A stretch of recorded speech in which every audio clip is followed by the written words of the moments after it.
Josh, I suppose congratulations are in order. It feels like every time we're speaking to you, you're either winning an award or you're nominated for an award, the World Player of the Year nomination this week. How do you feel about that? Thanks very much. Yeah, it's obviously a lovely thing to be nominated for. It's obviously very grateful for being a part of a very good team that's done really well this year in Ireland, and obviously in Leinster it's gone reasonably well as well. So yeah, it's a very pleasing thing to get. And you said throughout the year like that it's not really something you dwell too much on in the moment to keep the focus, but when you see your name listed alongside all those other names of people who've either won it or been nominated down the years, it must be a pretty special feeling. It is, yeah. It's I suppose it's nice to get reward for hard work. I guess things have probably gone my way a good bit this year, kind of get the bounce of the ball here and there. But it is strange, as you said. We're in the middle of a test match week, and it's kind of it's obviously a nice thing personally, but it's kind of have to switch on pretty quickly to getting prepped for Australia. So certainly not maybe if it happened in the off season. If you're nominated in the off season, you kind of have a bit more time to think over it. But I guess for the moment, it's focusing on trying to put in another good performance as a team this weekend. And just from the team point of view, it's obviously a good sign of where Irish rugby is that you've 2 players nominated for the men's player, another 2 nominated for breakthrough player, and Andy for coach of the year as well. Yeah, it is. I think it's a testament to, I suppose, Andy and the coaching staff that they've managed to bring out the best in a lot of us, and it's obviously, I mean when the team does well, all the other players, everyone who's playing looks better then as well, and I think having the good, I suppose we think we have a really good group at the moment, and look at the quality of player in each position, and I think when you have that amount of quality and good players, it just makes everyone around them look good as well. So I think it's kind of once you have one, you get the other kind of thing. So yeah, it's nice, especially for Andy as well. He's been brilliant in developing the group and trying to help us improve as much as we can. So it's great for him as well to be nominated.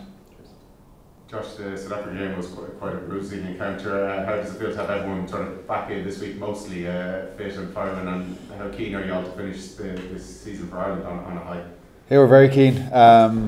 It was obviously, as you said, a tough game against South Africa. Last week was a different challenge, I guess, against a very good Fiji side. We were kind of disappointed with a good few elements of our performance, but definitely very motivated to play what will also be a very good Australian side. A lot of threats, to be a very different style to South Africa, but we're certainly very excited to try and finish with our best performance. It was certainly been a focus to try and keep improving week on week, and I suppose there'll be things we want to fix up from last weekend, and definitely want to finish this block of games with a performance we can be proud of, that'll hopefully set us up well for the Six Nations. With their defeat last week, is that a help or a hindrance, do you think? So it's hard to know. When a team loses, I suppose you see that there's weaknesses there, but then probably more so you see that they're going to be pretty fired up and annoyed having lost, and I'm sure they're disappointed. So you sometimes get that kickback reaction. So certainly be expecting a very fired up Australian team, I reckon. What's the key to consistency? Because we see wild swings across results from week to week for most teams. Yourselves and France seem to have nailed it to this point, and only 2 defeats this year, which is a great record. So what do you think is the key to getting those consistent performances back? I'd say there's a lot of things come down to it. I think we've had a good focus on working with the likes of Gary Keegan, the kind of mental skills coach, and individually lads making sure they have their own prep right, so each individual is trying to prepare as well as they can to get that consistent performance. And then I think as well the focus on learning from previous games, and trying to do the basics really well. I mean, there's a lot of the times when we play well, it's not necessarily fancy things coming off, but it's just doing the really simple things. And sometimes you get more glamorous moments, but trying to do the basic things really well. And I think the coaching staff have driven that really well over the last couple of years. And certainly I'd say it comes down to a lot the learning from mistakes, willingness to improve, and as I said, individuals trying to get themselves as good as they can. I suppose I should also mention the competition. I think there's in every position at the moment there's a lot of competition, people pushing for places, and I suppose it means that every player, whoever's in any position, really has to be performing at their best, and they know there's a bit of pressure behind them. So it all feeds in, I guess, to having better performances. I mean, Andy didn't shy away from how he felt about the game in the media on Saturday when he was speaking to us. I know you weren't playing, but how did he kind of deal with that at the start of the week to try and learn from what you did to kind of go into the performance? I think a lot of the focus was on, like, there were certainly things we did really, really well, and they were highlighted in the meetings. But I think we'd have a standard that the coaches would expect of us and the players would expect, and I suppose we very much highlighted the times where we weren't doing things as well, whether someone wasn't working hard enough or just a lapse in concentration, a bit of ill discipline. It was a focus on those kind of things, on trying to improve on the standards we expect of ourselves. I think it can be tricky sometimes when a team goes a man down, and the game can get a bit disrupted that way. But certainly we have standards and things we want to, and a way we want to play the game, and I think we've kind of focused on trying to get back to that and put in performances we're proud of. Josh, can I just ask what does being the number one ranked in the team in the world mean to the players? I mean, does it change the mentality? Do you feel like you're going out to defend number one position, or do you believe that you're there to be shot at now? I mean, what does it actually mean to the squad? I think it's something we can be proud of. It's something we certainly, I suppose, Irish teams wouldn't necessarily have been used to it traditionally, to often be the underdog.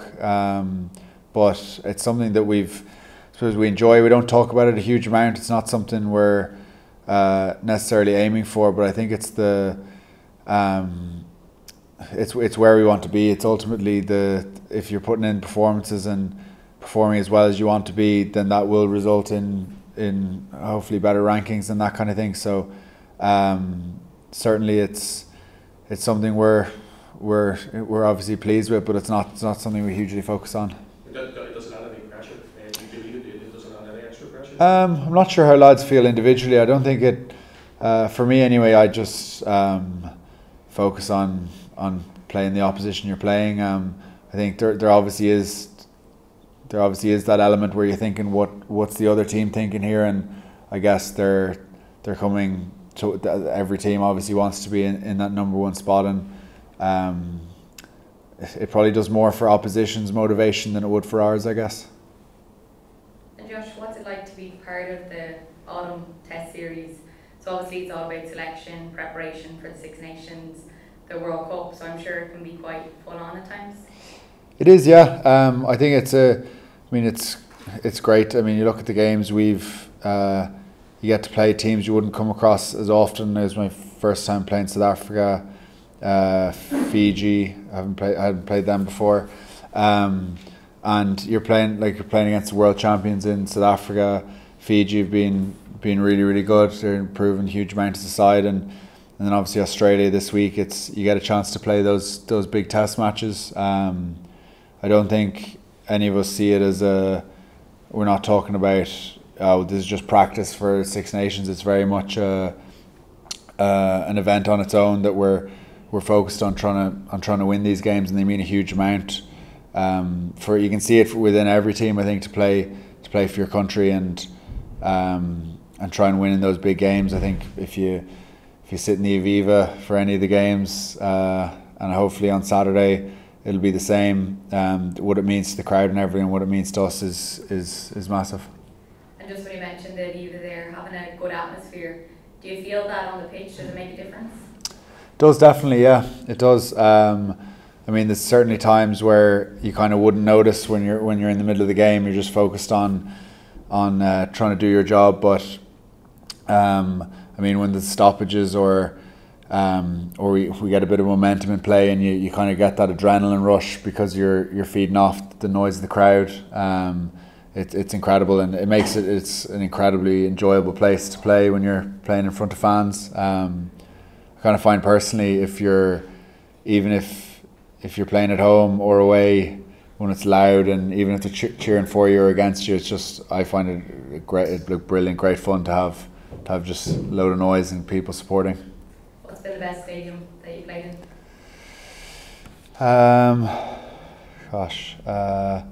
I think Stade de France, the packed house, is probably my favourite, I'd say. Certainly one of the most challenging anyway, but I'd say that'll be up there for sure. Thanks. How's Jock Carter been this week, Josh? And what have you made of him since he's come into? He's been great. Yeah, he's been training really well. He seems very, very calm, and he's got good confidence about him. I think it must be tricky coming in as a number 10 without maybe knowing too many of the guys as well, and he obviously wouldn't have played. I've never played with him before. I wouldn't really have known him too well, and he's straight into that 10 position, organising people around, and he's done really well. He's trained very well, and yeah, he seems he's going to be a brilliant player. He already is, but it's very promising, and I was delighted for him. It obviously meant a huge amount to him. You could see to play for Ireland for the first time, and very exciting talent. Have you found yourself just taking on a bit more leadership in the team as well, just given your form over the last year or so, and kind of becoming the mainstay of the back row? I've tried to influence as much as I can, I guess. I mean, certainly. Well, I guess the more games you play, and the more experience you get, I suppose I'd be in more a position to be able to hand on some advice, especially to the other back rows and number 7s, and I certainly learn from them as well, from other lads in the position. So, I mean, I do enjoy helping some of the younger guys out, or trying to make sure people are comfortable, or whether it's defence, try and add where I can. But it's certainly something I've been trying to add to my game anyway. Is sometimes I've talked to, remember Stuart Lancaster saying to me before, he was like, you have like really good players can play well for themselves, but then it's learning to try and make everyone else play really well as well. So that's something I'm certainly will be trying to work on, because it's one thing trying to play well yourself, but I mean, you look at someone like Johnny Sexton, as well documented how he pushes on the team, but he makes lads around him play really well, and he pushes them to be better. So it's certainly something I've been trying to work on, and something I will continue to try and be better at, yeah.